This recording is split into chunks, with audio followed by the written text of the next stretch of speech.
Une légère nuance. Après avoir été au cœur de l'actualité pour des raisons judiciaires, c'est désormais à cause de ses vacances que Nicolas Sarkozy fait parler de lui.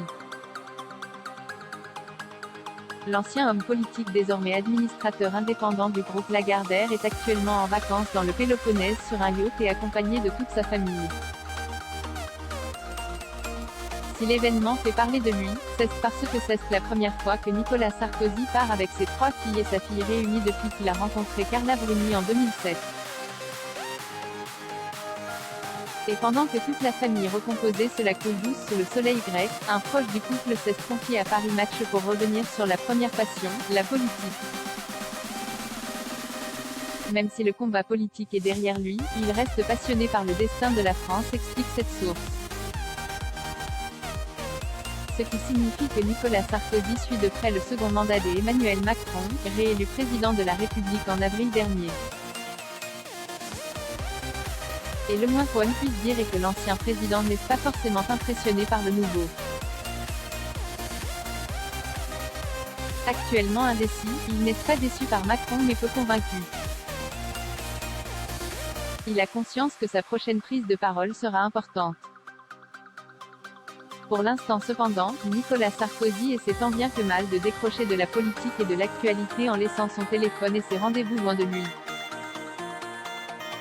De quoi oublier un peu ses démêlés avec la justice que le couple Bruni-Sarkozy essaie de gérer au mieux. Nicolas Sarkozy est toujours visé par plusieurs affaires judiciaires en cours, toujours selon une source proche du couple. Durant toute cette période judiciaire, Carla a été son pilier. Elle a tout fait pour lui rendre la vie douce, convaincue que de toute façon les juges étaient prêts à tout pour avoir sa peau. Après les affaires Burke-Bettencourt et des sondages de l'Élysée qui ont été classés, Nicolas Sarkozy est toujours visé par plusieurs affaires judiciaires en cours. Il a notamment été mis en examen en 2020 aux côtés de Claude Guéant, Brice Hortefeux et Thierry Gobert pour association de malfaiteurs dans le cadre de l'affaire Kadhafi.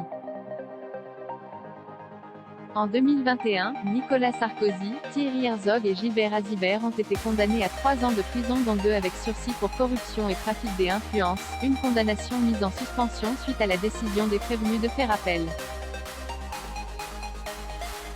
Enfin Nicolas Sarkozy a également été condamné fin 2021 à 1 an de prison ferme transformé en détention à domicile sous surveillance électronique dans le cadre de l'affaire Big Malion après un procès pour financement illégal de campagne électorale.